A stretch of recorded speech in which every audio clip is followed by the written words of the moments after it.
Good evening, everyone. Welcome to the November 3rd, 2014 Board of Selectmen's meeting. Tonight we have a full agenda here. We'll get started right into it, but first of all, I'd like to make an announcement that we send our condolences to the following. A. Corey Bardwell, which served on Board of Health and numerous of boards and selectmen and county and state also. And he passed away this few weeks ago. Greg Winter, also our town collector and planning board. He was with us for quite some time, and condolences to his family. And Gordon Williams, Flash, as he's known, was the he was on conservation and other numerous activities that I know he's active in the church and so on.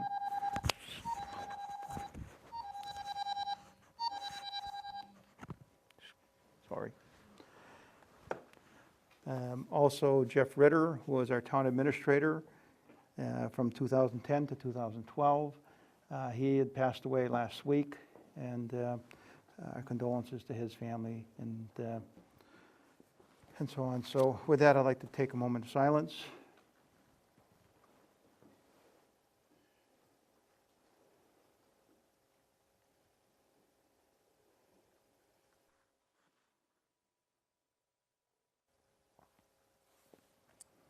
Thank you. Okay, we'll move into public forum. Is anyone here for public forum? I have some announcements. Okay, oops, go ahead. Back to announcements. Certainly on a different scale than that Ed was just talking about, but just a reminder, inputs to Capital Improvement Planning Committee and also the Community Preservation Committee, CPC, are due 1 December. Thank you. Okay, I don't remember if we mentioned at the last meeting the $350,000 for sidewalks that we got from. We're going to cover that. Okay, all right. Okay, anyone here for public forum? Is there any other announcements, Brian? No? Sorry. No one here for public forum? We'll move right into our minutes. Motion to approve minutes of. Have we adjusted these minutes? Have we changed the minutes at all? No.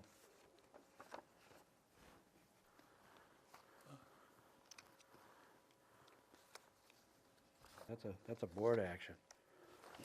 10-4.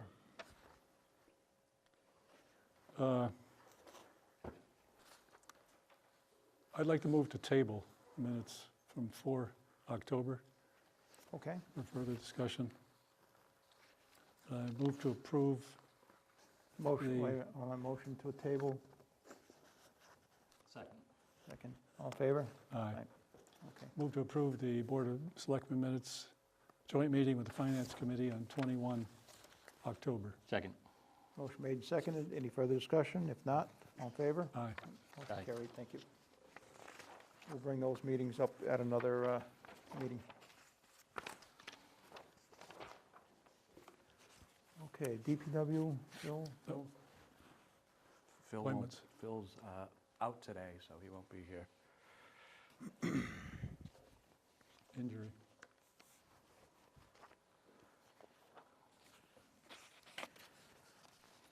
Okay. You want to deal with the vacancies, you said, Paul? Pardon me? You want to deal with the vacancies right up I front? think you should, deal with the vacancies. There's a couple appointments to make. There's, we have an election tomorrow, and the town clerk has a list of election workers that she'd like to have appointed this evening. You want to go through? Yeah, Teresa Broder, Bridget Rodriguez, Diane Sulis, and Karen Marnie. I move to approve appointment of the election workers as submitted. Second. Motion made and seconded. Any further discussion? If not, all in favor? Aye. Aye. Motion carried. Thank you. Board of Health. Okay. Board of Health will have joint meeting between the Board of Health and the Board of Selectmen to tonight choose a candidate for the position of, to fill Corey Barbo's position from his passing. So Carrie, I'm going to put my other hat on the Board of Health side at first, so you have a quorum. Okay. Actually, I should maybe step into that side. Will you take over until I'm Okay. there? Oh, you didn't tie it, you didn't put it together here, John, huh? Okay. He knew you'd get up.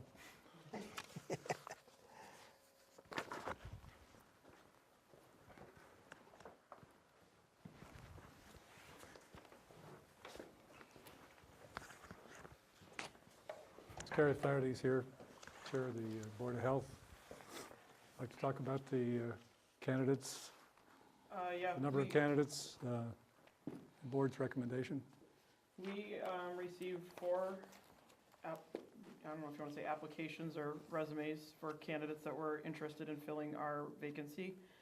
And in discussion of those 4 candidates, Ed and I have discussed it and agreed upon that we would like to make the appointment of Dr. Robert Osley. Lives on Main Street. He's one of the 4 candidates that put in an application, and we both have agreed and upon the fact that he is the most qualified to fill the position for us right now. So with the board's, the Board of Selectmen's approval and agreement, we should be able to hopefully appoint tonight and make that final decision. Okay. We have to hold a roll call vote for that. Okay, when we're appointing that. So on the Board of Health So side, is go that, ahead. is that the motion? So I make a motion that we appoint Dr. Robert Osley to our vacant position on the Board of Health. I'll second that. Second? Okay. Okay. Lesko, aye. Flaherty, aye. Moriarty, aye. Boyle, aye. Motion's approved. All right. Thank you. very Thank much. you. You're going to notify the other candidates? Yeah, Select- we'll send letters to everybody, Okay. and then we'll also obviously notify Dr. Osley. Great. Very good. Good Great. choice. Thank you. Very fortunate to have him. Yeah, we are fortunate.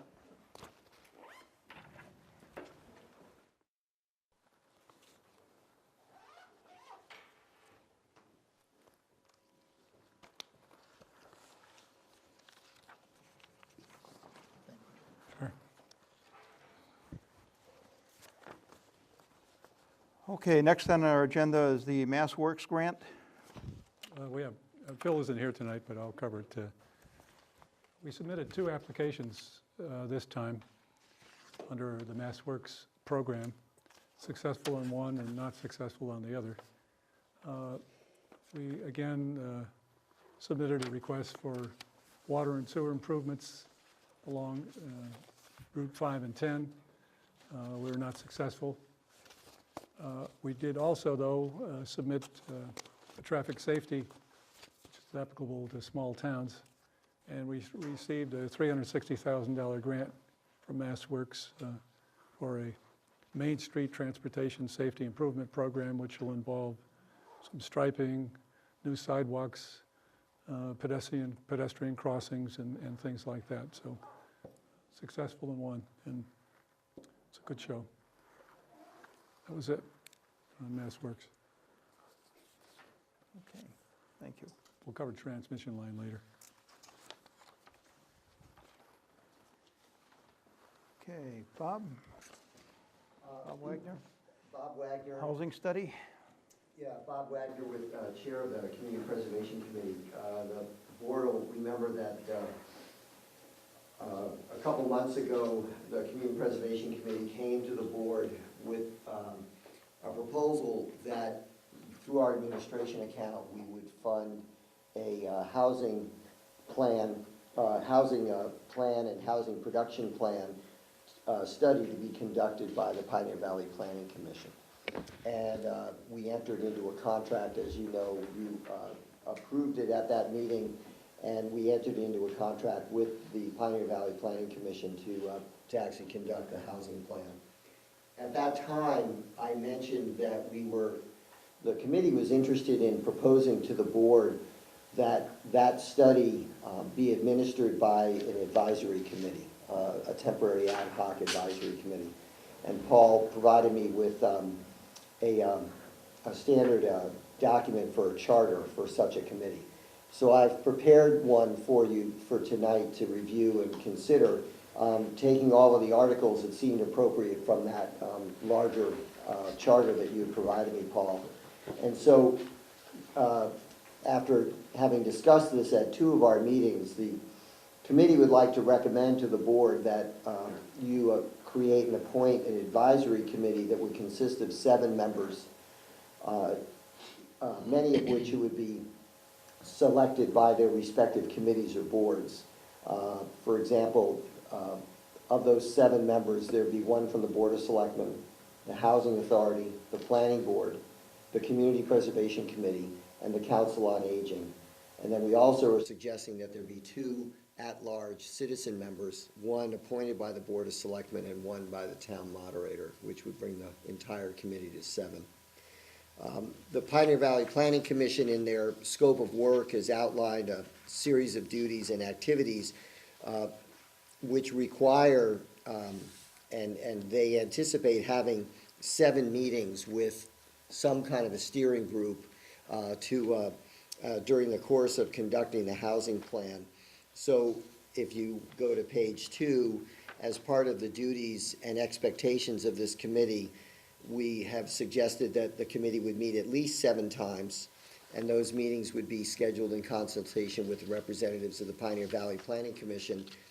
At least 2 of those meetings will be open meetings with the community. So the expectation is that some or all of the ad hoc or advisory committee members would attend those public meetings with Pioneer Valley Planning Commission representatives. Otherwise, the rest of it pretty much follows the standard operating procedures for a committee in terms of establishing and designating a chair, how they conduct the course of their business while they're in place. We do not anticipate nor expect that this would then be in any way a standing committee, but it would be dissolved at the end of the study, not unlike perhaps what was done with the committee that was established for the regional library school project. So I bring this to you tonight for your consideration, and assuming that if you adopt this, then it would be procedurally, the Board of Selectmen would make notification to the various committees that they would be identifying a representative for this ad hoc advisory committee, and then there'd be the 2 citizen members to be selected by the board and the town moderator. Question, to whom is the report being submitted? Is it being submitted to the Board of Selectmen? To the Board of Selectmen. So I would suggest in section 1, authority and duties, add an E. Final report will be submitted to the Board of Selectmen for Okay. approval. Now back on coordination, I'm sure a lot of these things will have to do with zoning and Excuse me? so the expectation is the committee membership representing, for example, the planning board will take back issues to the planning board and discuss it with them and Exactly. represent the planning board's interest, for example, Right, exactly. on the, okay. Okay, Bob, what exactly is this committee going to be doing? They are going to be coordinating with the Pioneer Valley Planning Commission as the study is being conducted to provide feedback, get updates from Pioneer Valley Planning Commission as the study is being conducted. Probably most importantly, provide feedback from the position of each of their different respective committees, like the Planning Board, for example, as Jeff just indicated, would bring up issues related to zoning, for example. The Housing Authority would bring up issues related to, what we already have in town.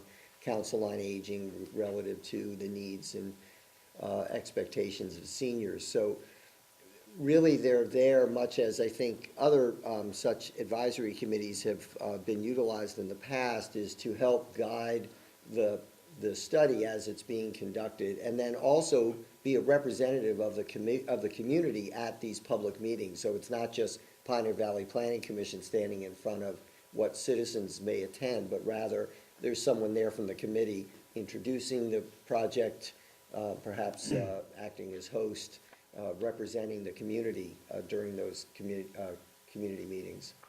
What's expected of Pioneer Valley Planning Council as far as the end results? What's the end results that we want to achieve here? So as a very short summary of the study in Section 1, Authority and Duties A, the study is designed to identify any specific unmet housing needs in Hatfield and of Hatfield residents, and then to develop action plans or recommendations that the community can consider to meet these needs in ways that will also support overall community goals. The other thing that the study will be producing is a housing production plan, a recommended or proposed housing production plan, which is something that actually the state is expecting every community to have. And not only will help us perhaps in the future with some state grant applications, as you know, it's not just the worthiness of the project. The community has to actually meet certain standards and criteria for many of the grants now that are being provided out of the Commonwealth. So a housing production plan, or having something on in the works, and you know, that other committees are looking towards or looking to, can help us immensely with some of those grants in the future. Just as a tag on to what Bob was saying, there is a Pioneer Valley Regional Planning, Pioneer Valley Regional Housing Plan. Mm-hmm. And one of the action steps out of this plan is develop a local housing plan. Right. And that's exactly what, and CPC funds are authorized for use for that purpose. Right. And it's, as Bob suggests, assessing what are the housing needs, how best are they met, and are there changes to zoning that might be appropriate? Are there changes to transportation needs? It just looks, the citizenry is getting older, families are getting smaller. Do we have the right type of housing for the long term? Is there rental housing available? Can people afford to live here? It looks at a variety of factors and comes up with something that represents the best interests of the town as to Okay, so a way ahead. in this report, it'll also give us what the statistics are today, what exists in Hatfield today, and all that. The initial part of the study will be just that, to look at what are the current conditions here in Hatfield, both in housing stock but also in need. As Jeff just pointed out, the whole variety of particular housing needs based on age, demographics, size of family, young, new households as well. And then come up, so there'll be all of that, so there'll be this will be based on Hatfield's circumstances and conditions and situation, and then the recommendations will be tied to both, those conditions, those expectations, what we have in town, what are the unmet needs, and how they might be satisfied going into the future. And their recommendations. Yeah. I mean, nothing just happens. Right. Yeah, and it looks like the study will complete by the end of next year, December Yes, that's correct. 2015. That's correct. Yep. And so it's the contract that we signed with Pioneer Valley Planning Commission over the summer. It was not anticipated that the project would even start until December of this year, in part because the person from Pioneer Valley Planning Commission who's going to be working with us on it is on maternity leave right now. They'll be Actually, back. she's no longer employed there. Oh, really? Yes. Jane Armington? Jane Armington? Oh, I haven't, Is that hadn't gonna gotten give- that memo yet. Well, we'll talk to Chris Curtis Yeah. as to who her replacement would be. But we weren't planning on starting until December anyway, so that gave us time to get this before you. Okay, will that give you enough time, Bob, if there's zoning that has to be changed because of the study? No, because any zoning that might result, or changes that may result or may occur as a result of the study would be after the study. The study is just making recommendations that the town would then perhaps act on or choose to act on going forward. So it appears then we probably won't do anything with zoning until the following year. If there were actions to be We're taken, talking the that end would- of 2015. Right. That the study will be completed. Then it'll go into the spring and the summer, and then into the 16 is going to be, If there were need to make changes in the zoning code as a result of the study, and there was interest and support for that, you're absolutely right, Ed. The earliest that those would be brought before the town would be May Town Meeting 2016. okay. Okay, I move to approve the Hatfield Housing Plan Advisory Committee Charter as amended in Article 2, Section 1E. 2.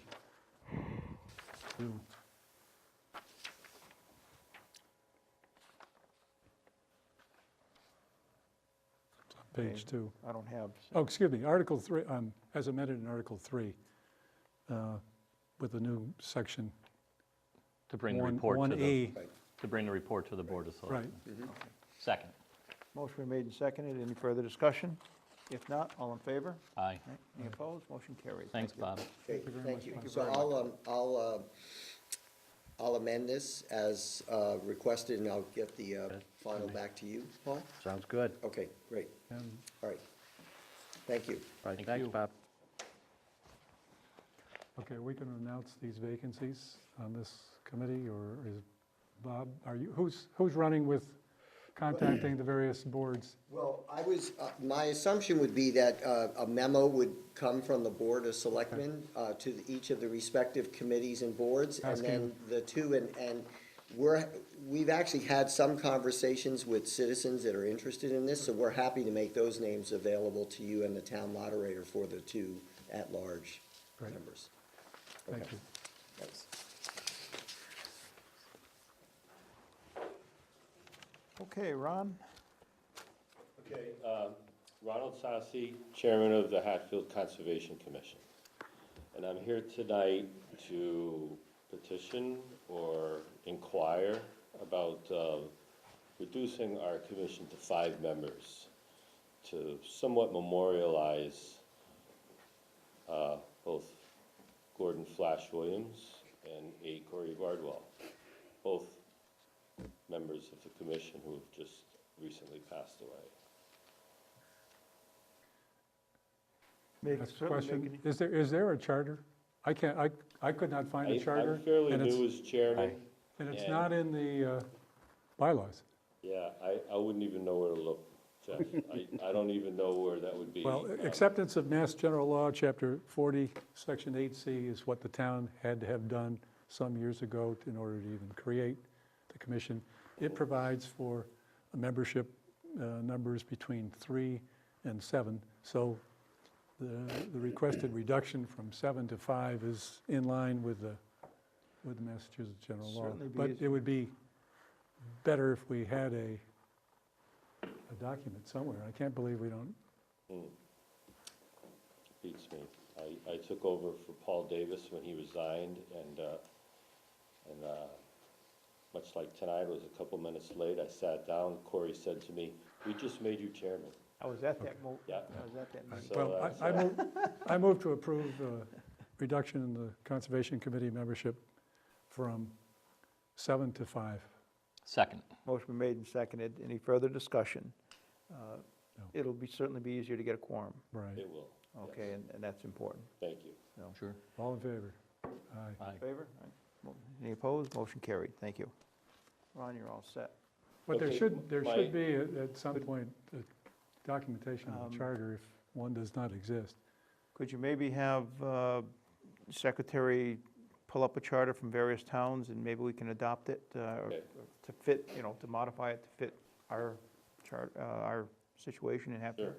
Yeah, I'll talk to Wilma and We we do can have do one. some research on that. Okay, Great. thank you. The second reason I'm here is, Property Couple- agreement. a couple of years ago, I agreed to do a property survey of town hall property. Paul and I came to an agreement on a price, and I want to finalize the survey. And I'm not finding any deed description or plan of the Smith Academy lot, which is the corner.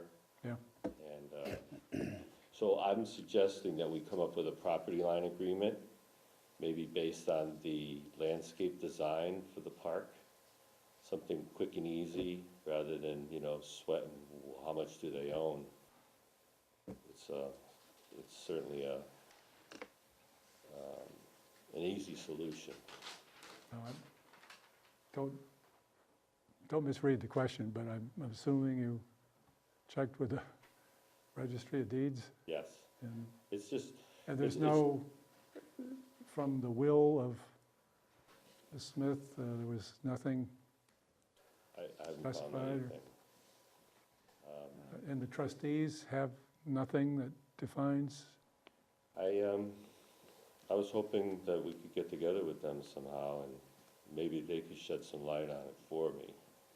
I know the original will from Sophia Smith stated that that property will be forever for educational purposes in the school, and that the town will maintain it. Mhm. Okay, and then back in 1981, I believe it was, they had to go to court to change it because they wanted to take Smith Academy down.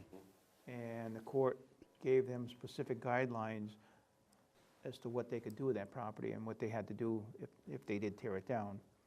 And I've never seen those documents. I don't even know what they read.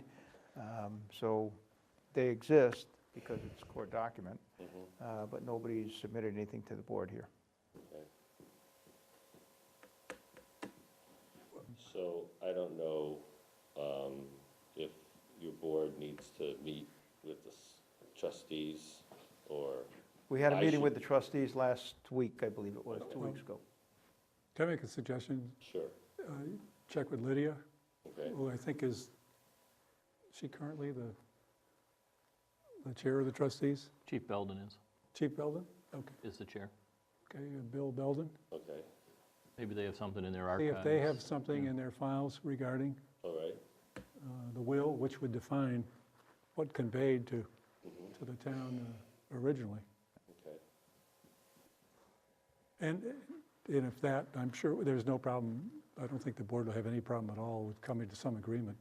Right. In fact, we've had one discussion with the trustees about the town taking ownership of the entire parcel. Mhm. I'm willing to bet that it's going to have to go back to court, and the judge is going to have to decide whether it can be turned over to the town or not. Because right now, the owners of it are Smith, Smith Charities, and then we may have to have a sign-off by Smith College. But those are questions, Right. you know. Well, my idea of coming up with a property line agreement is just, again, it's like a deed, Sure. The plan refers to the property line agreement, the property line agreement refers to the plan, and they get recorded together. So, with the actual design of the park, is there a landscape designer working on that? Yes. Okay. That would be, nice if it all agreed, so. It would. Yes. Okay, Well, well, I would just suggest checking with Bill and, yeah, I'll start talking with Bill Trustees. Belden and seeing, I mean, if it comes to a standstill, I don't think the board has any issue about it. okay, and who's the landscape designer? I might want to talk with them too, to see what they're recognizing as their Yeah. limits of, Well, you'd have to take a look at the plans, there's 3 Martha plans. Lyons. on it. Martha Lyons from Northampton. okay. Yeah, she may have.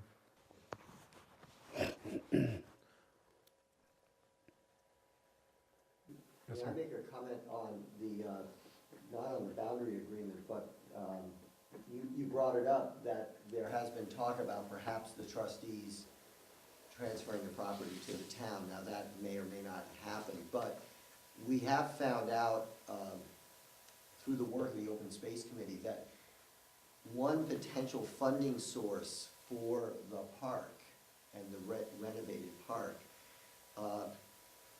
that the Commonwealth provides is called a park grant, PARC, and I don't know what PARC stands for. And they did some research and discovered that those grants are only available to properties owned by a municipality.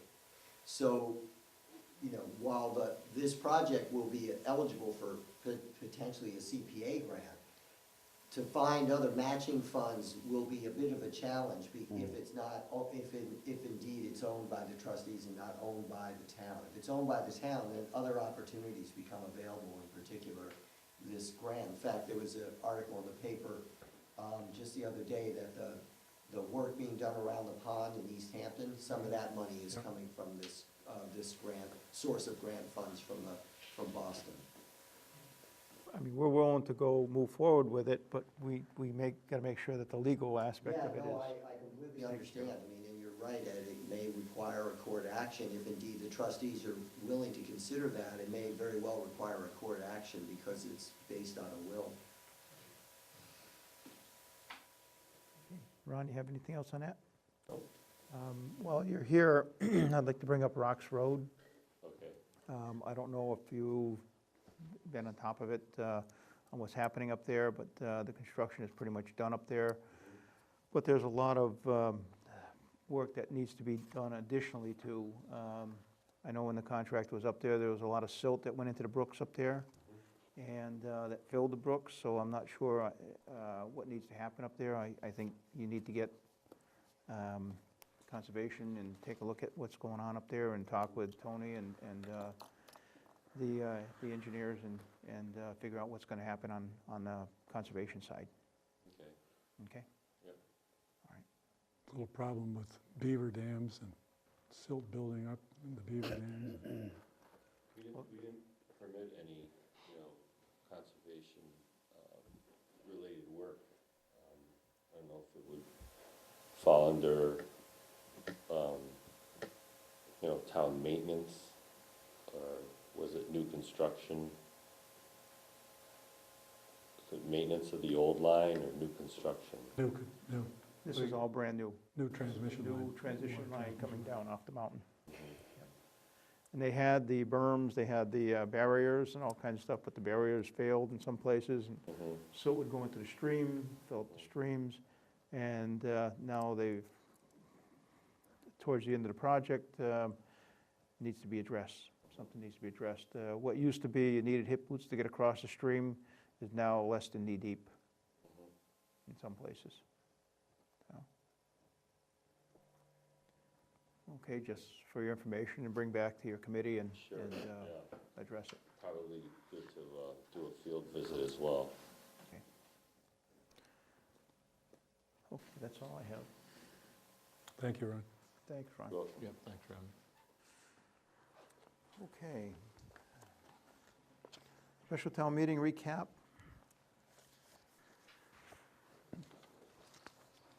I put that on there just in case, you know. Yeah. Let's,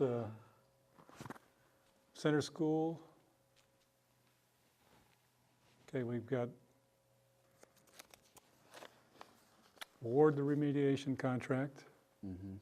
file a demolition permit for the demo delay activity. Got the demolition contract itself.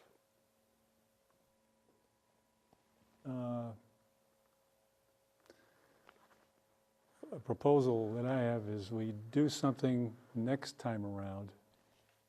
We do something for next town meeting to exempt, where town meeting approves taking down a building, that we don't have to go through the demo delay.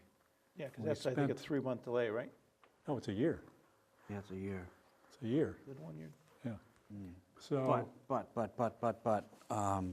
the Historical Commission can decide that it doesn't apply to any particular situation. So I've talked to George, the chairman of the Historical Commission, about this, so, well, we can Yeah. ensure that it doesn't apply at all by having Right. the town amend the bylaw right. to exclude. I mean, we just had a 2-hour conversation with spirited input and a clear decision as to, Mm, and I can't see, agreed. Okay. Agreed. taking it through another But forum. it needs to get before the historical commission here at some point.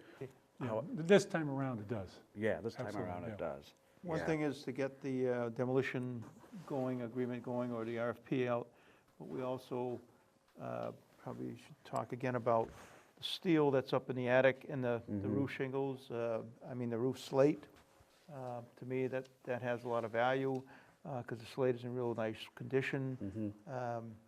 And the steel, there's quite a few thousands of dollars worth of steel up there. And so I guess that my question would be, shall we try to sell that on a separate note, I think, that or part of the Well, demo? But part of the demo, it needs to be, built See, into the- the cost. the tough part about the demo, Yeah. if we only have one person giving us a price, Well, we're going to still have to go out to bid. I know, but Yeah. sometimes you only get one or two. That's true, that's Okay. true. And they're just looking to demo everything, and then they'll take and sell whatever. So I thought if we put an RFP out there to see what we got for the slate and the steel, just to, at the same time, just to see what happens here. We could. But Um, that so- should influence the That's- bids. Yeah. If someone's Could. bidding on it, saying, well, I can Well, the salvage this, and, The first thing that's got to happen is the abatement work. yeah. Oh, I'm sorry, I said that. And so I've been in contact with an environmental consulting firm that I've dealt with before. Actually, they worked on the town hall project, so I'm waiting to get a proposal from them, because they're going to have to put the RFP together, and we put all that work out, to bid. So that demolition, that work can occur anytime. We don't have to, it's Not waiting not for anything. affected by the demolition delay bylaw, so, I think we should be able to take care of that within the next couple of months or so. Okay, so So you're on at Center top of that. School, the only other thing on Center School is, do we want to do anything with respect to request to CPC, I see Bob ran out here, for this 1st of December, on what to do with that site afterward? At the town meeting, there was lots of talk about its use for recreation. Yeah, that Do was, we want to ask CPC to help fund a small group to, Well, we Go need to look come up at- with a plan on, well, this Right. is what the group would do. They'd get community input as to what might be desired. Can I make a suggestion? Perhaps we ought to find out where we stand time-wise with getting the building down. It could be premature. I agree that we should do that, Jeff. It could be premature. We don't know what we're going to run into, if anything, for getting that building taken down from a time-wise and getting the historical committee to sign The off. only, et cetera. I understand what you're saying. The only point is, it would still give you, regardless of whether it came down sometime next year, or early next year, or late next year, this is just starting to get input. What are you going to do next? What are you going to do with the empty space? right for now, though, get the thing down and Yeah, and then that's- deal with it at that point. I think part of that will determine what happens with the park. Everything's going to sort of be intertwined theoretically with yeah, that whole center of town. somebody brought that to my attention, said, well, now that that's coming down and, people seem to be interested in making a park out of it, maybe all these plans for the Smith Academy Park should be put on hold. Well, you have to remember one thing. When they play ball out in that field, the cars are everywhere. So you need parking space. So when that building comes down, first thing you got to think about is where you're going to park, Yeah, okay? yeah. You should really take a look at a parking area and then fit the parking area, other things into the parking area. Okay? Because right now, they're everywhere. The cars are all over the place. Yep. So And- just don't want to lose sight of that. Go ahead. Well, one more thing on the building, referring to the steel and the roofing, is it possible to get some sort of an estimate without the companies that might actually be taking the building down. I'm So that sure, we know yeah. what it's worth. Yeah. So that we can use that as part of the bargaining That would be, um, yeah.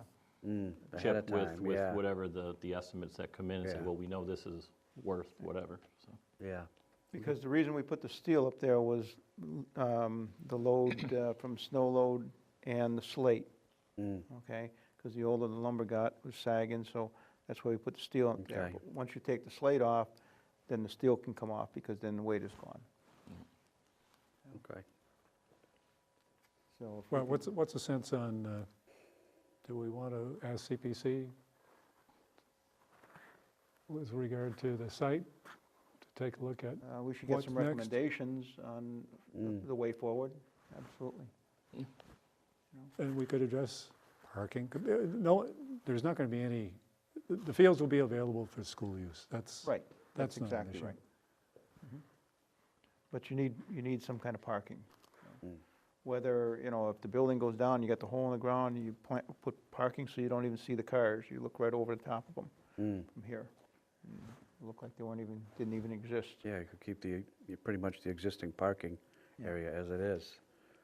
well, Okay, in this regard, I'd move then that the town administrator submit to CPC on December a request for funding a small study group to look at follow-on uses of the former center school site. motion been made, is there a second? Second. Second, any further discussion? If not, all in favor? Aye. Aye. Any opposed? Motion carried, thank you. Another town meeting follow-up, and this is for Phil, and we've hit on this once before, but we adjusted the bylaw regarding weight limits and removed the time period.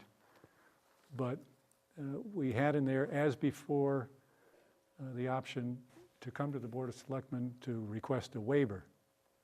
Well, we need some criteria established to judge those waivers. Just because someone comes in doesn't mean that they get the waiver. If that's the case, we shouldn't have bothered with the bylaw. I mean, there I think- needs to be something defined as to how we're going to evaluate Yeah. these. That has to be done, because you have to take into consideration the time, the conditions, Whatever, the yeah. road conditions, all that stuff. It just should be thought through ahead of requests coming in, and so And we have something mainly- to operate with. Mainly, this whole thing is, we can monitor, if the cement truck goes up there to somebody's house, we can monitor it, and if they ruin the road, then we can go and make them fix it, okay? That's the bottom line. Right now, nobody's monitoring anything with anybody that goes up there, so, and that's the reason for the bylaw, so we can monitor it. Okay, well, that's an action then for DPW to come up with a set of criteria for waivers. Okay, anything else? No, that's, Okay. Town hall hours. Okay, it's end of the month, and we need to make a decision whether we're going to keep it the way it is, or we're going to change it or back to the way it was before. It's open for discussion, I guess, right now. One of the things that my concern is, that the town hall, we post the hours that it's open from 8 in the morning, 7:30 in the morning, whatever it is, till 6 at night, I believe it is. And, so sometimes everybody's there, or not everybody, sometimes people are there, sometimes they're not. So my problem, I guess, is that if somebody's supposed to work a 38-hour work week, okay, if you cut that down into 4 days, you're looking at roughly 10 hours a day, 9.25, whatever it is. And I don't think that's happening. So, and so that's one of my concerns. well, I've not supported the notion from the beginning. There was never any demand from our residents that services of the town administrator and the secretariat be reduced from 5 days to 4 days. There was never any demand from town residents that the hours be extended. The fact that other elected offices, elected officials choose to be open at certain times is their prerogative, not ours. But clearly the notion, or the residents' sense was, they were looking in here complaining about others being closed, not that we were open. I've not heard anything positive about the closure. Not only do I think it was an ill-conceived idea to begin with, but it was poorly executed. We put signs out, places closed, when in fact Council on Aging was still there, the DPW was still in there. We locked the front door with DPW there. Didn't even have a sign saying, come around the side if you want to get in. I see nothing positive with this regard. I think there's been a reduction in productivity as a consequence. You mentioned the 10-hour day. Is everyone working the 10-hour day like they're supposed to? That's another issue. I would highly recommend we move back to the regular 8-hour day, 5-day a week. Right? Yeah, I actually feel differently than Jeff. I think the extended hours and the people that have, and there's only been a few, that have reached out to me, appreciate that they can get to town hall earlier or later, before or after they go to work.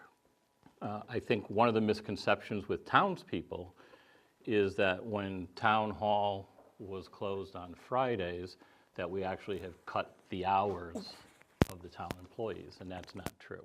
What we did was they worked the same amount of hours, but now it's Monday through Thursday rather than Friday.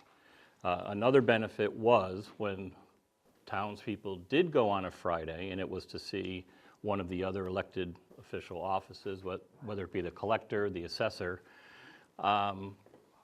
Those offices were closed, as they have been, and those townspeople, out of frustration, would then go and search out the town administrator, the town secretaries, and start asking them questions and complaining to them. So for me, it seemed to make it cleaner that if the town offices that people really want to go visit and do business with aren't there on a Friday, why not eliminate that frustration, close town hall, give a longer daytime opportunity for residents to go take care of their business. So that's kind of how I look at it. Nothing's changed hourly. Nothing has changed from the collector, the assessor. None of those people were open on Fridays anyway. So I will agree with Jeff that I think the execution of this could have been better and much less confusing for townspeople. Okay.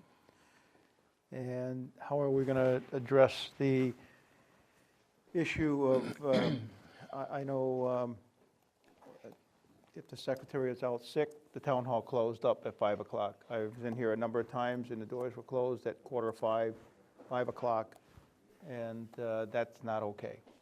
Okay, so that's a big issue with me, okay, because I know it's not happening on the 40-hour week, Well, 4-day work week. I mean, I would suggest that if in fact Monday through Thursdays become the norm, that the expectation is the employees should be there during the operational hours. I mean, that's, you know, for other than an exception for whatever reason.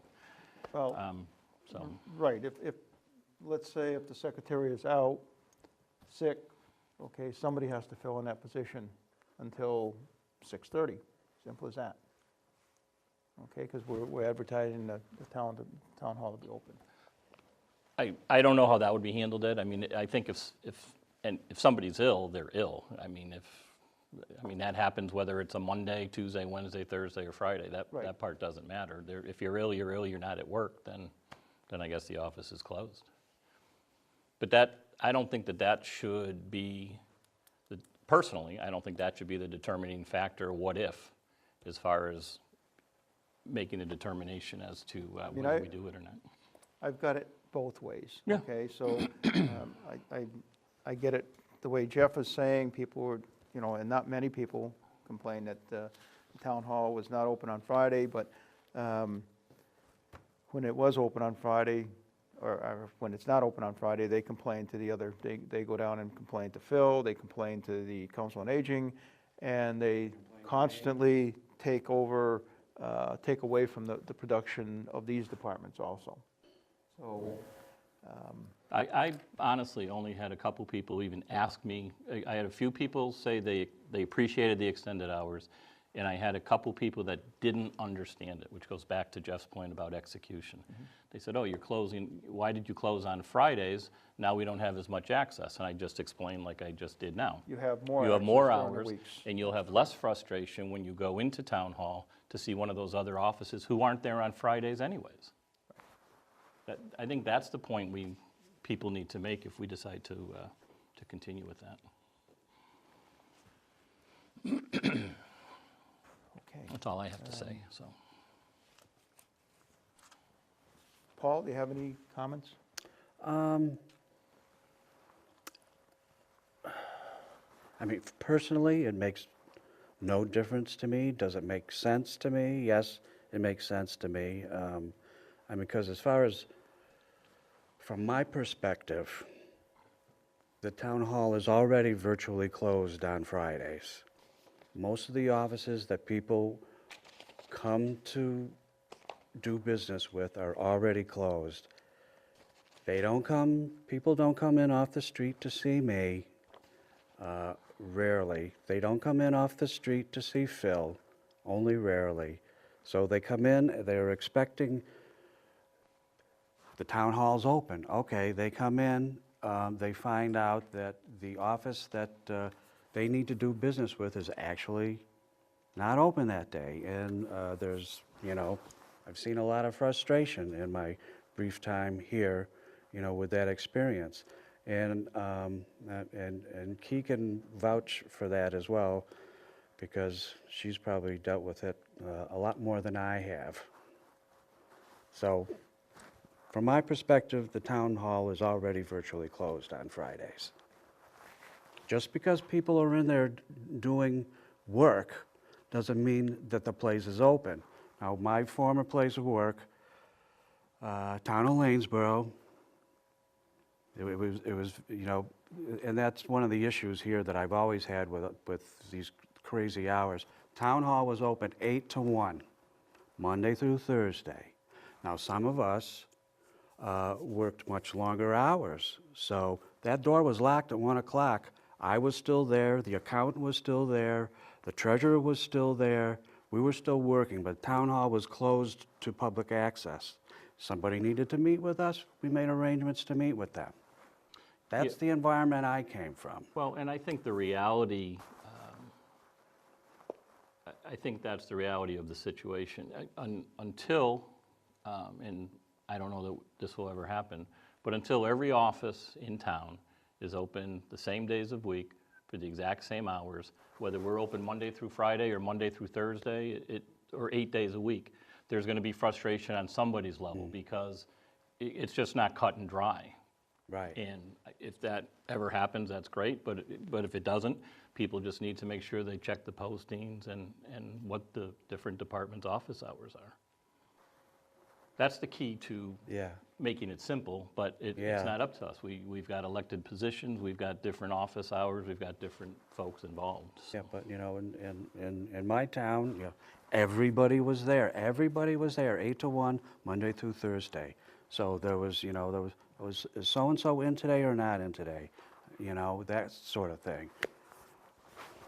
If I needed to go talk to the accountant or I needed to go talk to the treasurer, I knew when they were going to be there.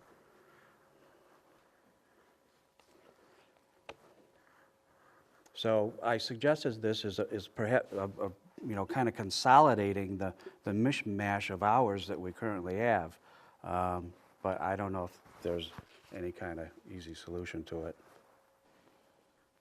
I thought it was worth a try. I would appreciate getting Key's perspective on this. Okay, give us a little input. We still get frustrated people Monday through Thursday because the offices that people really want to see and get in there tax collector and the assessors, they close at like 2:30, 2 or 2:30. And so, I think we're gonna see frustration no matter what.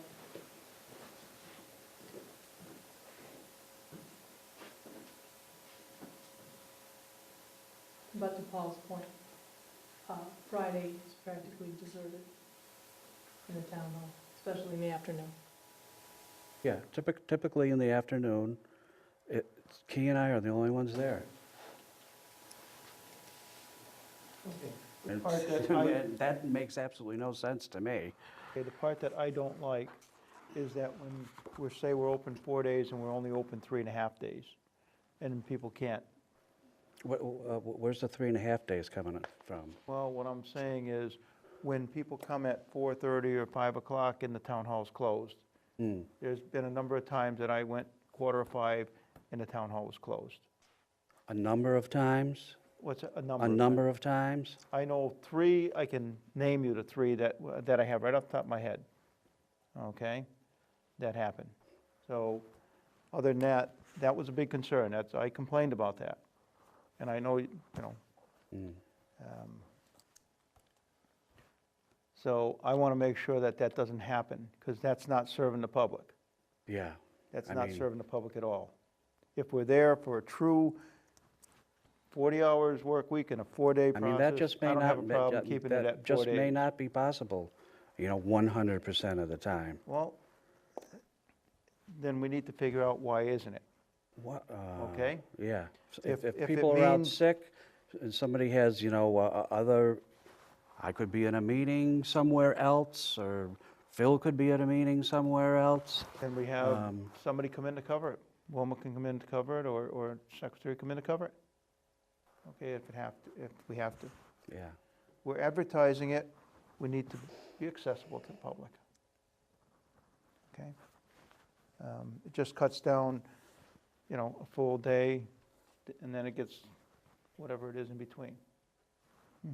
I think that if, to Paul's point, and I don't disagree with you, Ed, I think if we're going to continue with a 4-day week, and I would say it would be the same if it was a 5-day week. If somebody's in a meeting, which happens, post something on the door, which is what happens now.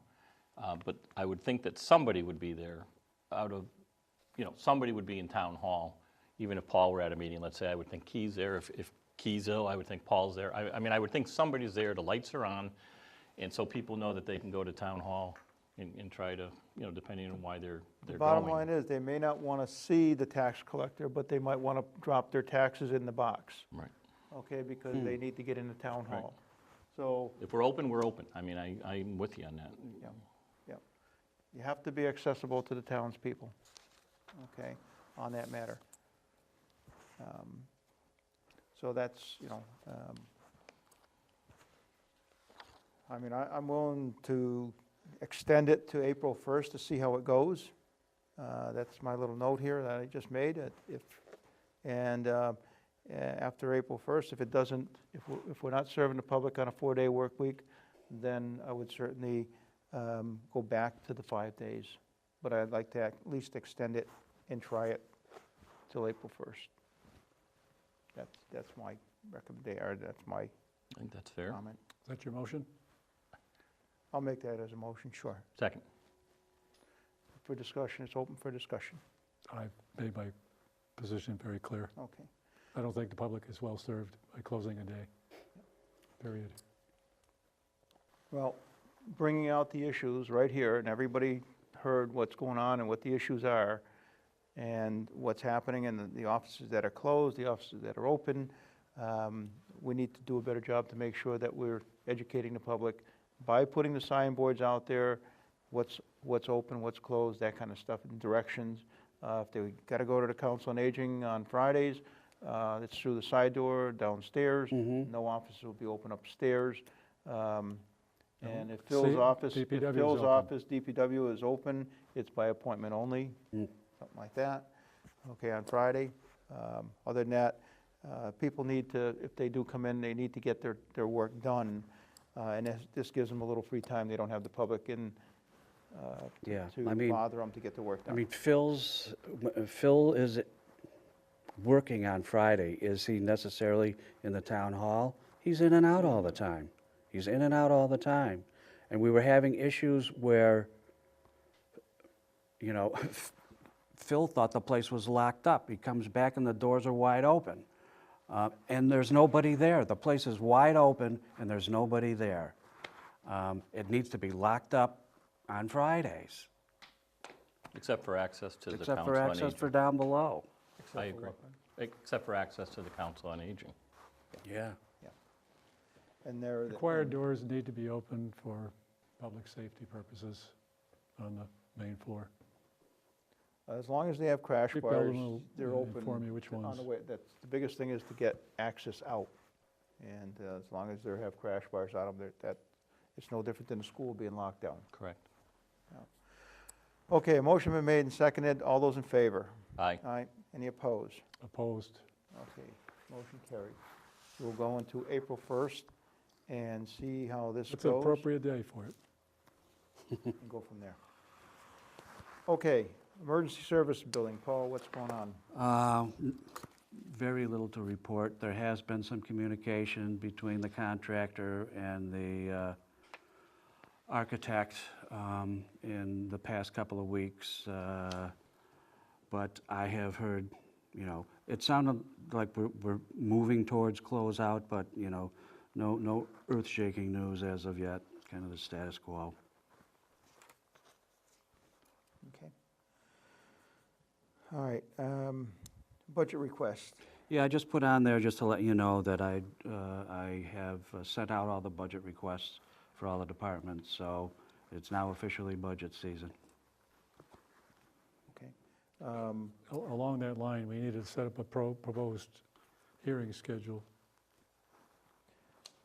This year, I'd like to, instead of telling everybody to level fund, I'd like to at least hear what they have to say about their budget, if they want to add or increase or whatever. In I think that- the letter that I sent out, I did not put that language in there. Okay, because a lot of them will just level fund and send it back to us, and then they complain. Yeah, that doesn't work, because some people pay attention to it and others don't. Right. So the people who ask for additional funds, they get it, and the people who don't just end up getting level funded. Right. It's not fair. Exactly, it's not fair. So we want to hear from everybody this year on what their budgets want to be, or what their needs are, and then act upon the budget from there and justify the increases that they may have, Or decreases. or decreases, that's correct. Okay. TV, HCTV. What are the options here? Well, we're Well, waiting for the that's- school board to, Yeah. school committee to tell us what are they proposing. So, you know, I put this letter in here that I received from the superintendent, just for your information. I did talk to him last week, and he informed me that the school has hired or is going to hire an architect to look at the options for that space, look at the various options, including the option of, you know, actually keeping the equipment in that smaller room there, you know, in perpetuity. So I don't know what the time schedule on that is. Maybe Brian has a little more information in that regard. Excuse me. Basically, I know what John shared with you, Paul. I know they're looking to, I think we said this last time, you know, the bad news is we need the space. The good news is we need the space. So, it looks like, at least until the architect gets in there and gives us some feedback, the goal is to try to keep the TV components there, if that's doable. And the space, the idea is to reclaim that space educationally, and for the band in particular. The band is just, as everyone who's watching knows, is just phenomenal, and Ken's done a great job. And it just keeps getting larger and larger and larger. And it's just, the room that they use right now really isn't meeting the needs. It's also in the midst of some classrooms, so there is some noise concerns between the academic classes and the band right now where it's located. So that's the idea. We talked about it on the school committee a few months ago, and the idea, the concept when John brought it forward and Mr. Barrios, was to try to give the town and the television committee and others as much notice that this may be happening as possible. So I can't imagine anything would, if anything's changing, that anything would break ground before school ends, unless, depending on the scope of the project, however much time they need to complete that, so. Well, if we absolutely had to, we could move TV into the, where the refrigerator is, in that room for a temporary, Yeah, as a temporary fix, yeah, yeah, go from there. yeah. I mean, we'll just, That would I'm give us, sorry. that would just buy us time, that's all. if the study, concludes that the equipment can stay where it is, then we don't have a The problem. equipment can stay where it Yeah. is, that's not a problem. Yeah, But if it can't, then then, we're because you gonna, can't put that equipment down in the basement, Mm. you gotta keep it up where it's dry. yeah, Really needs Right. to, And the goal is to have a coordinated effort. I mean, we don't, Yeah. this isn't about just, it's our space taking Taking it us over. out. Right, Yeah. it's about, let's work together and see what Yeah. makes sense for everybody. you'll follow up with John and, yeah, and, yep, I will. okay. And there is no agreement between the Board of Selectmen and the school committee on use of that space? The school Deter- committee is requesting the use of that space. They want their space I back. understand it, but was there an agreement on assignment of that space to the, Oh, I think there was, You would have to ask Mike Cahill and Larry Grossman, because they were the selectmen then when agreement was made. now, I was think there was just anything a in gentleman's writing? Who agreement at knows? the time, if I recall. I don't think the schools have a written documentation of any sort. No. okay. Okay, permit fees. Yeah, I've been getting a call from this guy, Nelson Shiflett, Valley Home Improvement. I talked to Kyle a little bit on this, Okay, and he said that definitely the building fees are a lot They're higher higher, in yeah. Hatfield, but the solar fees are a lot less in town. So he's looking at readjusting all the fees to where he feels that he'll come back to the Board of Selectmen and present them to us. okay, all right, because I talked to him there a few weeks ago about this, and he said, well, I'm not about to, change the fee structure, mid-year. So I think he'd What do be you mean looking to. mid-year? We can change it Well, anytime we because want. that's going to affect his Affect his budget. budget. Be effective next year, whatever change, Yeah, yeah. next budget year, next fiscal year. No, we could change it Yeah, you fees could. anytime we want. We Well, you could, yeah. but you'd be slashing his budget in the middle of the year.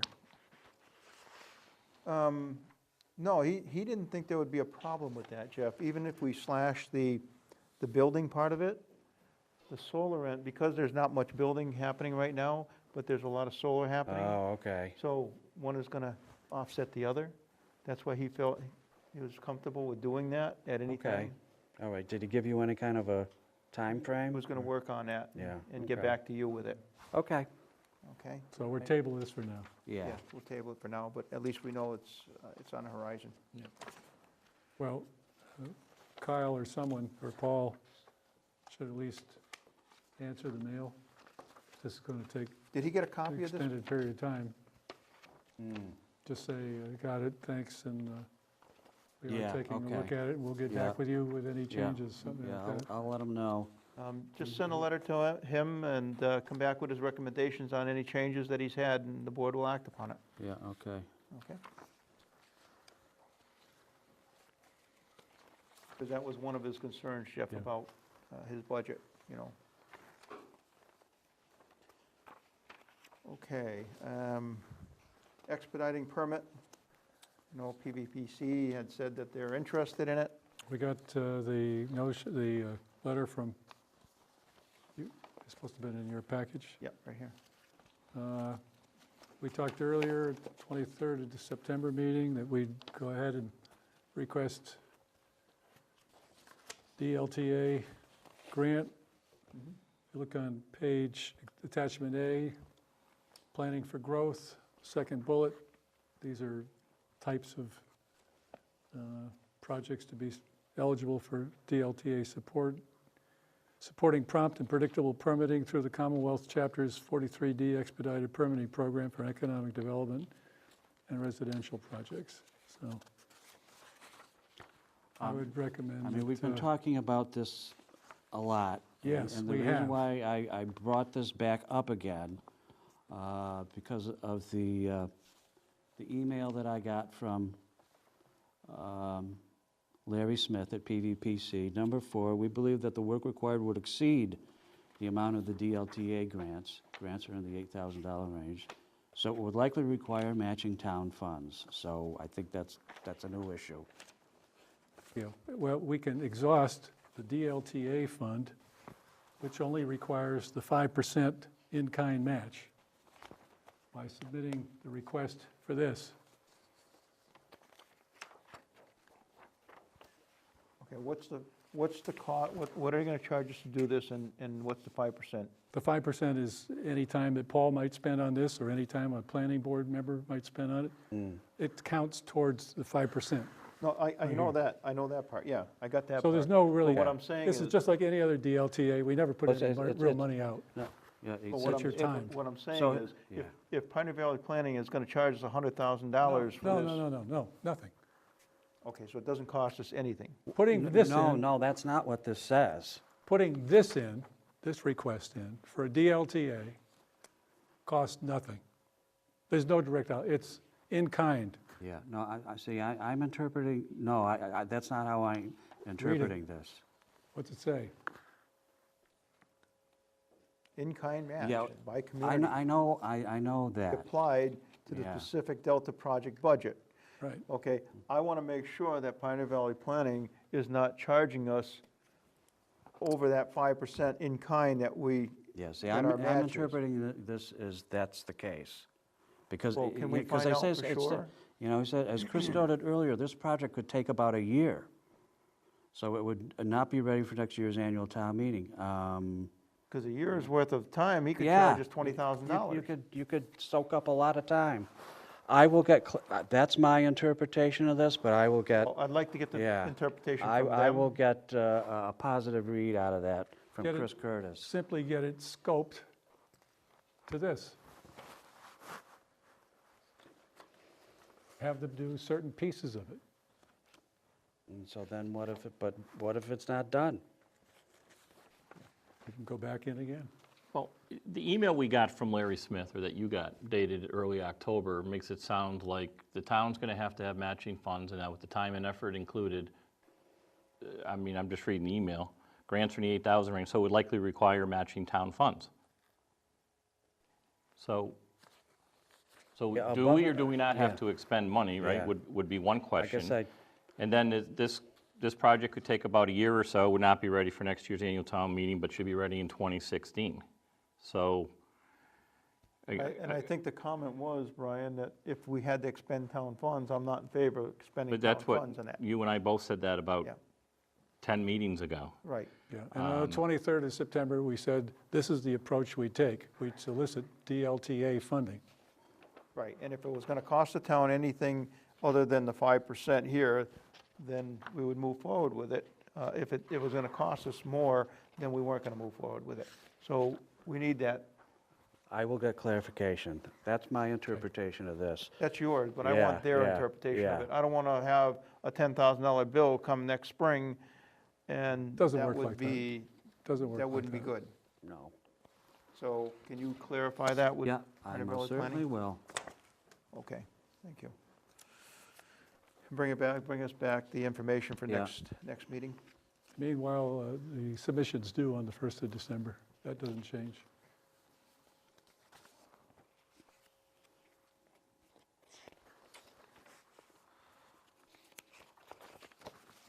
Okay, water transmission line. Had a discussion with Representative Cocott I did, yeah, I end did. of last week.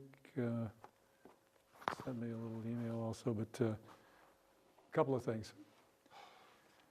Our $400,000 that we're seeking to compensate us for having to go underneath, using pipe jacking underneath Interstate 91, because the utility bay on the Chestnut Street Bridge is in disrepair. It was originally an earmark specified Hatfield. It had passed both House and Senate. It was in conference. Apparently at last minute there was some debate that these earmarks were coming out just ahead of elections, and some folks didn't like that. In any event, out of all that came creation of a $2 million reserve fund for municipal infrastructure available to the governor, and the Hatfield project was put into that $2 million reserve for use by the governor. It lost its specific identity as being a project specifically listed. However, Representative Kokot remains very confident that it'll come out of committee, come out of conference, and they'll be working with the governor's office to carve out our $400,000 project, and he remains confident Yeah, he was, that will succeed. I know he was going into to talk to the governor and tell him not to veto that bill, Right. okay, because they really need it for us. He also said that the discussion or the whole issue should be resolved either this week or next, no later than this week or next. Great.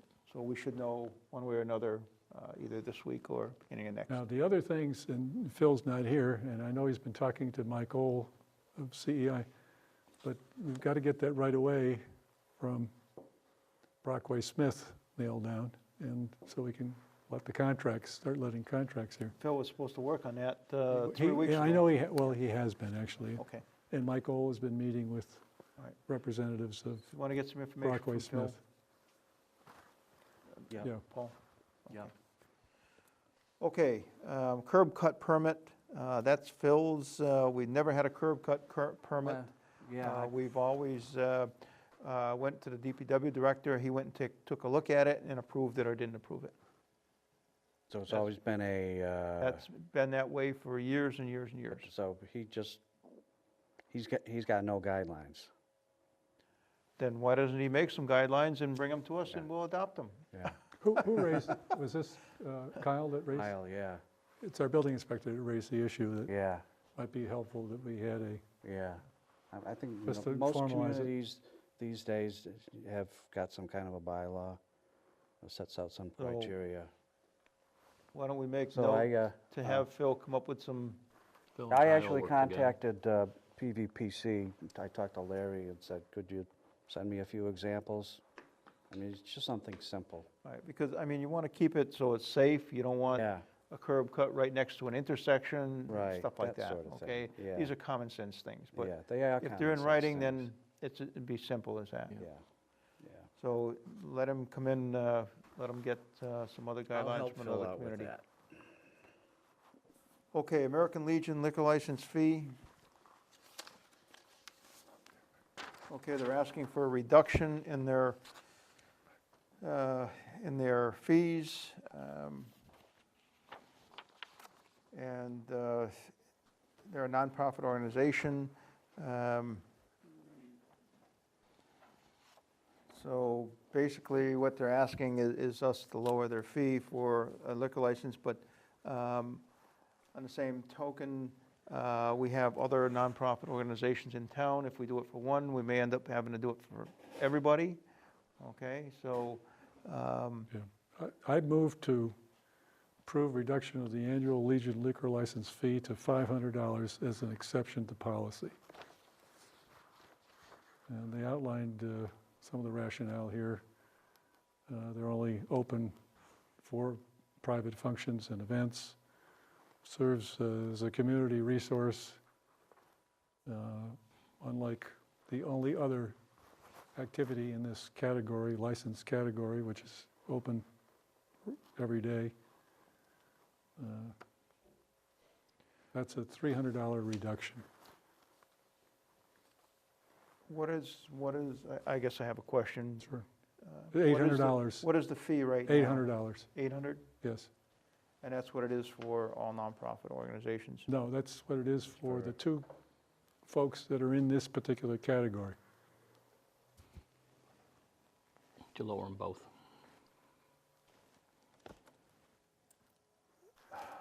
Go ahead. Okay, Right, that's not right. Well, you gave us the information at our last meeting.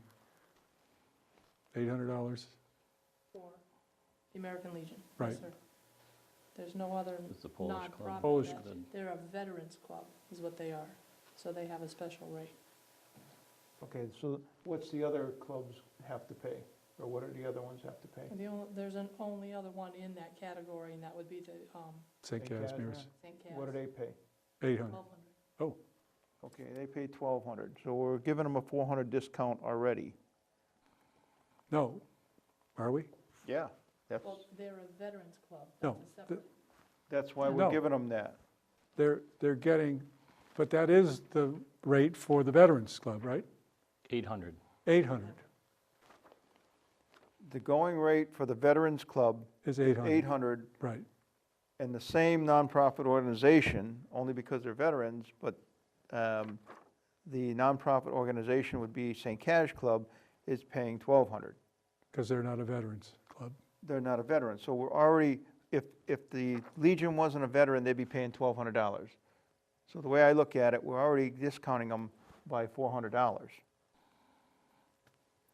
Because they should be up to 1,200, but since they're No. veterans, we're deducting them, we've got a different rate for them.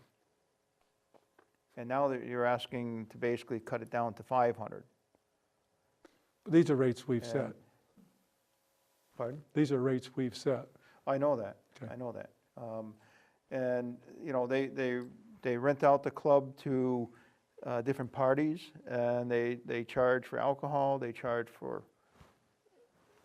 whatever they do, so. See that? There you go.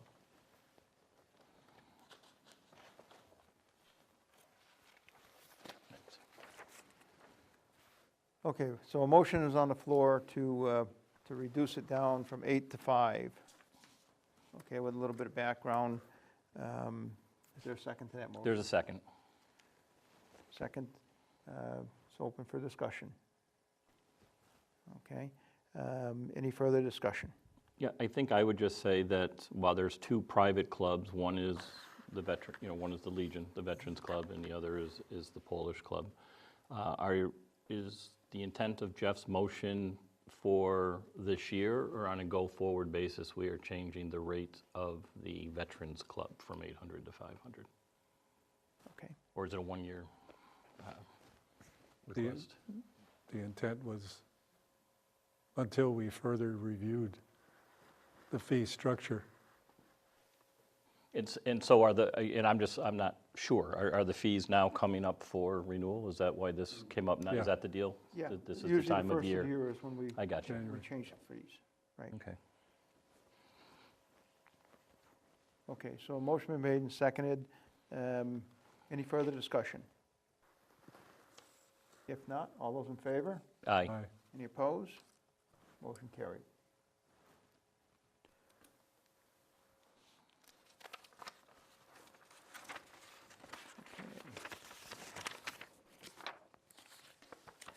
There you go, Ed. Capital and CPC projects. Capital CPC projects. Uh, There we go. Here it is. The Too many papers here. call, yeah. Don't feel like the Lone Ranger. The call letter went out, guidance and instructions went out last August. And a reminder and a schedule went out for the first session of the Capital Improvement Planning Committee, which will meet 9 December. Inputs are due the 1st of December. But, and for our purposes, DPW is carrying a number of these things, but Paul has been working specifically on a couple here. One, the Prospect Street, the former Prospect Street Bridge. Recall, we got some CPC funding last year to do a quick engineering look as to what it might take, which approach might take. And I would recommend that Paul carry through on that with another package to CPC, which is also due 1 December, asking for those funds to modify the bridge, to make it a pedestrian bridge. Remember we talked about whether to pick up the whole thing, put another one on, and it turned out to be cheaper to fix up the one. Yeah, just remove it, sandblast it, fix it, and then put it right back. But it was cheaper, it turned out, to fix the one that's on there. Yeah, that's what I'm saying. But not over the water, though. It was by taking it off-site. And then the other one, Town Hall, we've got the information, I guess, on that one, but Paul's been working with the architect on that, to get that in. Recall the CIPC package is a 6-year program, not just next year. So it has to be completed and compliant by August of 2018, so we need to back up from that when we get the money, and back up from that construction period to complete the requirements, ADA compliant, ADA requirements for the town hall. So that's another one just to get in there. And then, again, I'm back to the center school site. Do we want to wait on that before we put something in, or we're going to go ahead to request the study? I don't know if I don't think we made a motion I on think that. we should move forward and put a request in. At least the request is in there. Okay. So we'll do, Also, I would like to see a request go for this property that abuts the town hall here, the 6 acres here. Okay, and use it for recreational purposes, because right now, I know rec department has no room anywhere. They're storing stuff in people's barns, anywhere that they can store. They got stuff all over the place, so I think that, matter of fact, I'll make a motion that we pursue from CPC to include that as a project to purchase the property next door, abutting the second. town hall. Motion made and seconded. Any further discussion? None? Nope. If not, all in favor? aye. Motion carried. So Thank those are the 3 that Paul will be working, you. Okay. I've got 4. or 4? What was the 4th? Bridge, Town Hall, Center School, Oh, yeah, I'm sorry, Barn. you're right, yeah. I'm calling it the barn property. Okay, surplus property. Police department has submitted, I move to approve declaring the list of police department surplus property dated 22 October 2014 as excess to the needs of the town of Hatfield. motion been made. Is there a second? Second. Any further discussion? Yes, with respect to this, there's 2 items on the bottom of the list, a pistol and a magazine. Oh, yeah. Declaring them excess is one thing, but we just don't throw that up on the bid. Municipal bid? Yeah, on municipal bid. I don't know what kind of a pistol that is. I don't know what kind of magazines these are. I don't think we can legally, I mean, it's So- antique, but How Still. they handle that just needs to be, they need to handle it carefully, or however they're Right. legally required to handle it. and it might be donated to the Historical Society if it has any value to them, especially on the black powder pistol. Okay. Anyway, it's not an issue of being declared surplus to the police department, but Yeah. it Okay. needs to be disposed of. Any further discussion? If not, all in favor? All right, Aye. Aye. motion carried, thank you. Okay. Green Communities Grant. Okay, just a little update here. We've got, just a reminder, we have 6 separate projects. One of the projects was to do some weatherization work at the highway garage, and that's been completed. The big project is at the wastewater treatment plant, and I know originally they wanted to get that done before the cold weather hit, but I think that it's turned out to be a little more complicated than they initially thought. So I just found out last week that the unit that will be going on top of the roof is actually going to be a custom-made unit. So it will be several months before it's ready. So, and Brian has been in, McGrath, the operator at the plant, has been in contact with the contractor more than I have. And he told me, that project probably won't be completed until the spring. And there's 4 other projects at the schools. They're relatively small projects, but they all have incentives from the utilities involved with them. So we've got approval from the utilities on three of the projects so far, and we're waiting for the 4th one. So, things are moving along. Okay, thank you. Human resource policies. Yeah, nothing new there, but the last time we talked about this, I had made some changes, and it pretty much all dealt with all the language that referred to prorating the benefits for part-time people, and I struck all that language out, but you wanted me to send it to town council to see if it was okay, and he agreed with me, so I think we're going to move forward from this point on. Okay. Okay? All right. And I've got the performance evaluation forms. Yes. The form is good. The only comment I have is it needs more space to write something under each of the job elements, Okay. and then a larger area to write on the second page, the supervisory comments and the employee Put a comments. couple lines in underneath each one. Okay. Yeah, so you couldn't write Got a a whole sentence. second sheet. Yeah, We can fill up, yeah, that will mean, do it. you don't have to But fill it all other- out. Other than that, everybody's Yeah, fine with that? it's good. Okay. I like it. Looks good, thank I'm you. happy with it, Okay. thank you. All right, Okay, we'll but take care of that. I recommend that we use this for the reporting period ending in December. Yeah, well, that's, We agree? Yep, Yeah, I don't have Okay with that. Because remember we extended the rating Right. period till December. yep. that was kind of my intent of doing this now. Okay, well, it's only another month. Yeah. Just in time. Yeah, The other thing,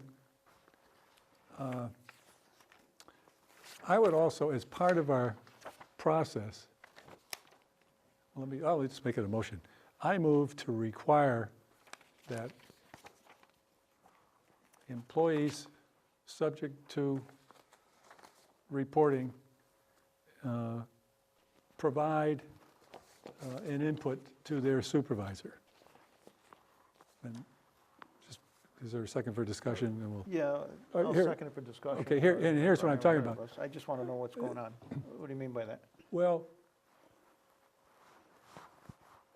I think folks ought to have an opportunity to provide input to their performance report. And they could use the same form and say, these are the kinds of things I did with respect to job performance, or whatever. Things that they feel that the supervisor should consider in completing the evaluation. And I don't think it should be optional. I think they should do that. We've had in other years, people come back, well, I don't want to send anything in. Well, they should. Okay, so why not have a general comments section number 11 that would be, well, you've got it here, the employee, general. Well, I'm comments. saying before the report is finalized by the supervisor, to get an input from the person being rated. It's like a sense of accomplishments for the year. Yeah, and it could be, And it's also memory joggers for the supervisor, it can be memory joggers for the supervisor, saying, don't forget last Oh, March yeah. when I did Yeah, this, or.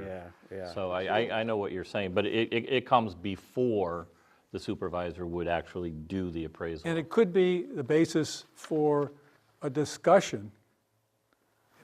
You hand that to the employee that's being rated, they complete it, send it back to the supervisor, and then there's a piece of paper with their views, and it's an opportunity for the supervisor to sit down and have a discussion with the person being rated Yeah, but if the about their supervisor, performance. if the supervisor agrees, or if the employee, if I'm going through this and rating their performance and so on, work habits and so on, if I'm agreeing that they're doing a good job, okay, they're not gonna write and say they're not doing a good job, okay? So what are you looking for as far as that? I mean, to me, when I sit down. Looking for example, specific examples. Well, let me finish here. Sure. The way I looked at it is, when I sit down with somebody and go over this review, I'm bringing up the issues, I'm bringing why I'm rating them, and so on. And at that time, if they state, well, I think I was doing this, this, and this, and this that I had forgotten to bring up, then I in my whole performance evaluation, correct that and write it in, that he was doing his job, and make notes of that. So that's part of the evaluation process. When you meet with somebody, you're looking to get their opinion to make sure that they're agreeing with what you're saying here. That's an automatic. It is. That's what I've always done. It is. I don't want to speak for Jeff, but I think the idea, and this is how it's always been, with my employers, is it's basically, as it comes time, appraisal time, the manager usually says, why don't you send me a list of highlights for the year, because I'm getting ready to sit down and do your appraisal. And so that, you've already presented that a week, 2 weeks, a month, whatever, before you're actually meeting with the supervisor to go over their rating of you. That actually helps the supervisor. Helps both. Yes. You get to toot your own horn and You're- say. you're right. So, Okay. so Is that what you're talking about? Yeah. Okay, then I don't have a problem with that. Yeah, okay. I don't know, I don't, because it's so close to the actual part of the year where we're doing the ratings for the first time, I don't know if you had a date in mind, Jeff, or. Well, we've already voted earlier. that No, We for extended the this period piece to of it. 31 December. For this Close piece of out, it. so we'd be writing the thing in January. We'd be writing the reports in January. I thought we were doing this appraisal in December. Right, we'd be writing them in January. When are 31 we asking, I understand that, when are we asking the employee to submit their list of accomplishments? Sometime December in 1st? December. December sometime, 15th? I mean, yeah. that's what I mean, we need to pick a date for that if we're Have gonna do Have Paul send a letter, a note around to everybody that create yourself a little form that Well, we're they can looking use for this. input on their evaluation, because they're coming up, and we'd like input from them on what they've done throughout the year, and so they can evaluate it, and so we don't miss anything. Basically that. Okay. Yeah. That's a simple form you can get out Yeah. and get out to everybody. Okay. Okay. Maybe put a date on it, though, by December 31st, if these are Yeah. actually being Yeah. written in January. January. Yeah. Yeah. Okay. By the end of the year. Yeah. So you'll have that out by December 1st then? Or you actually have Oh, it, you yeah. should have it out by next week or the week after? Yeah, probably, yeah. Okay, motion been made and seconded, all those in favor? Aye. Aye. Aye. Motion carried, thank you. Okay, we've got a couple of other notices here. One is that Kathy Gow wants to use the upstairs in the town hall for her textile stuff.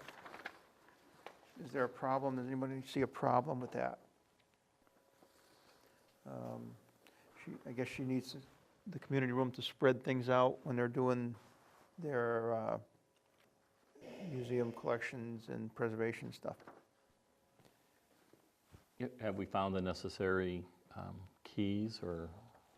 Well, I think that the issue is, they want to lock everything up and, Yeah.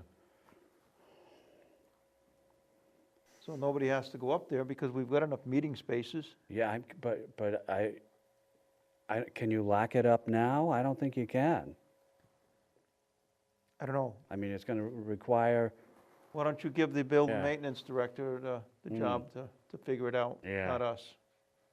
Okay?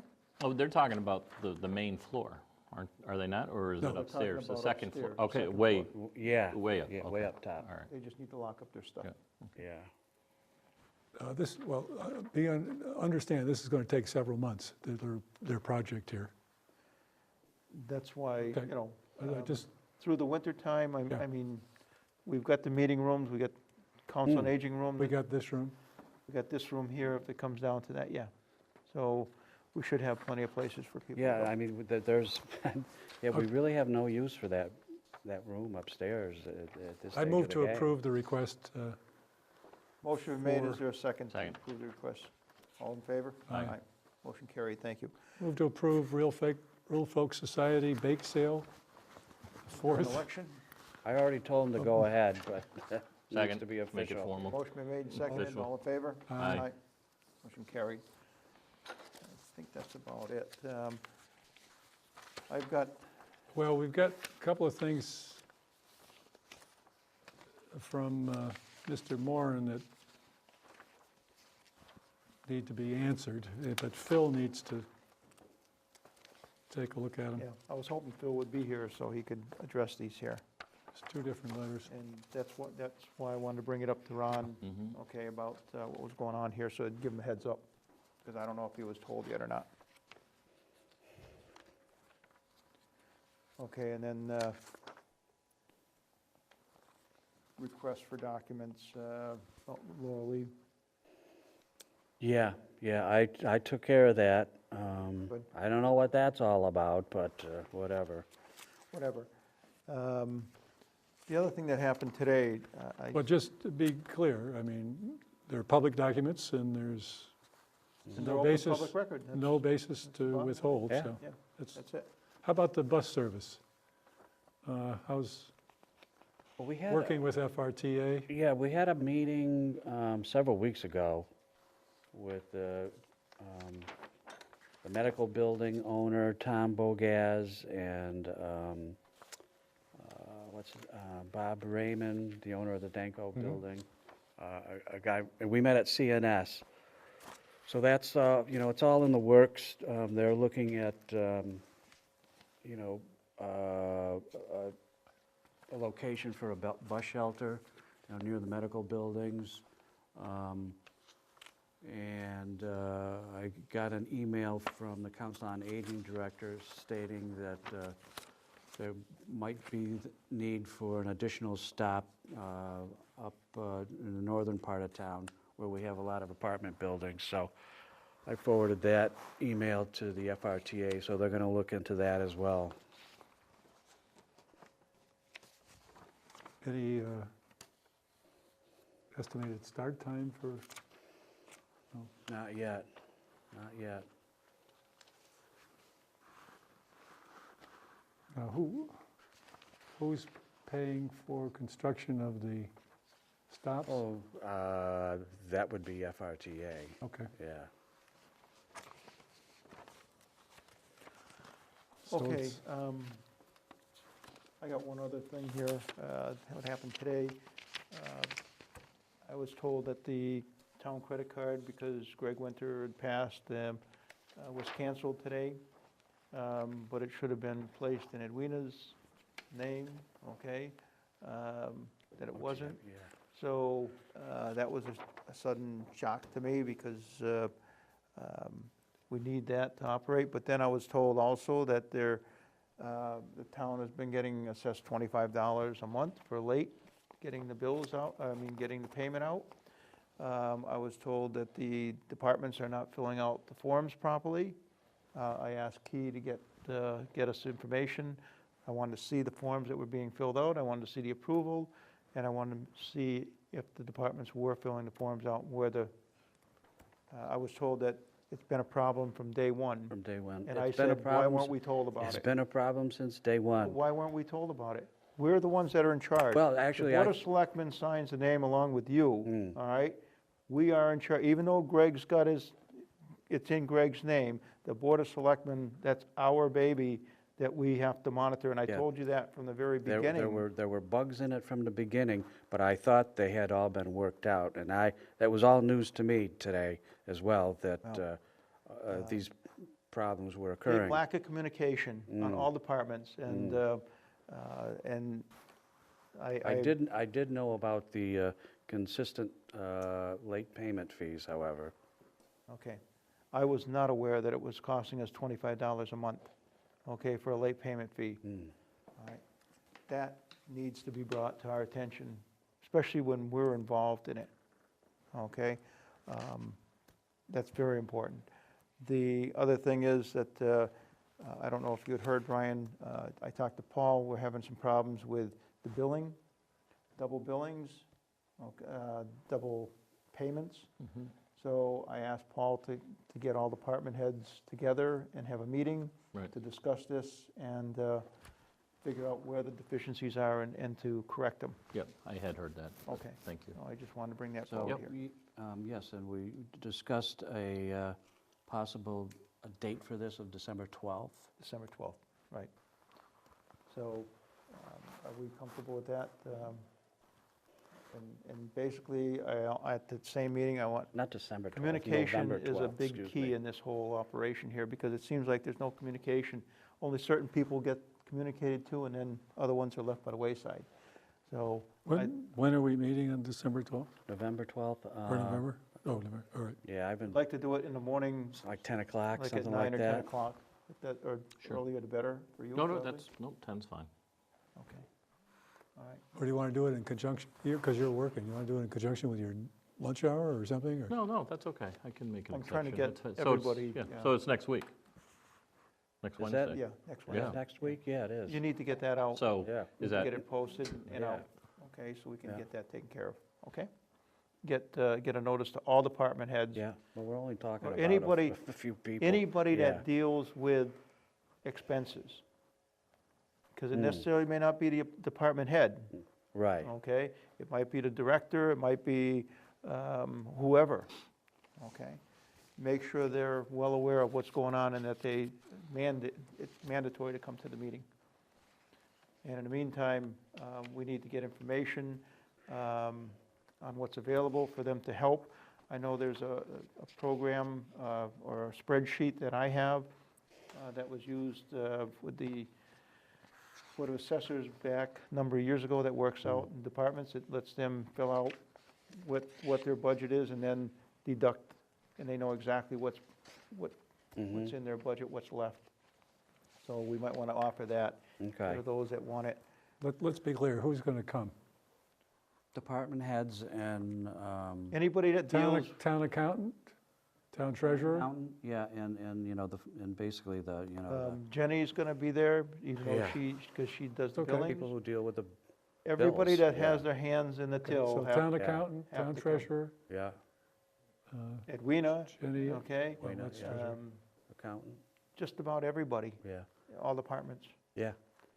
And if they Does- can't, does Lydia need to be there? Was that going to be part of your request? Because I don't think she's in on Wednesdays. I don't know if that was. Mm. but Yeah. I don't get know it if you have out to to change her, the date. and Well, I'm going to leave that Yeah, up to you, Paul. I'll get it out. Okay, right. but Brenda at the school, Brenda's one that, Mm. I mean, on occasion, she'll have something, but she's pretty much right on target. She's never had a problem with Brenda's, I think No, maybe sir. once or twice in the last number of years, so she's doing something right. Mm. I'd like her to come, because maybe she can add to Mhm. how to get this thing straightened out. Mhm. The input is very valuable. Okay? Yeah. Other than going to a purchase order system, and I don't think No, anybody's I going to don't- want to I do don't that. I think we- Okay. Even the auditor said But don't my, do that. my Yeah. point being is, if you need to micromanage the account that we don't pay a $3,000 bill here or a $200 bill here twice, Mm. okay? That's important. Okay, I want to make sure that it's, how are we going to prevent that from happening? Okay, just so we just don't go off in 100 different directions. Mhm. Who's going to be in charge of the meeting? Who's I'll let orchestrating? I asked the meeting. No, I'm at, who's going to define what the issues are? Do we have a list of issues? Yeah, we do. Yeah. Yeah, Okay. Yeah, so, because I've been giving Paul information right along. So we'll bring that list and put it together. Well, in advance then, if we have a list of issues, Mhm. let's share those with who the participants are. So I had, those folks who have a piece of those issues can I can sent, assess what they're doing, or, exactly, Jeff, and Yeah. that's what I said to Paul. You send a notice out to everybody that this is the meeting and get their input so we can add that to the agenda on if somebody's got an issue in their department, what's happening, or they want to know something about something, get it back to us so we can prepare and get the papers, get paperwork, something to help them out. Oh, yeah. That's good. Okay. Other than that, that's all we have. Key, got this here for the town credit card, and I want to look this over, and I'll give it to you guys. You didn't make a copy for each of us, did you? No? If it's okay with you guys, I'll look it over and get it back to Paul, and then you guys can take a look at it. See, these are all the credit cards, who signed them, the sheets. I don't know what's in there, okay? But every one of these should have. When they return the card, they should have whatever the sheet is of their transaction, if that's an issue. Turn in their card and turn in the sheet. Exactly right, okay? There's a Can't form. be too complicated. Form that we have, it's here somewhere. That's okay. Don't, Yeah, yeah. There's a form that we have that you're supposed to fill out.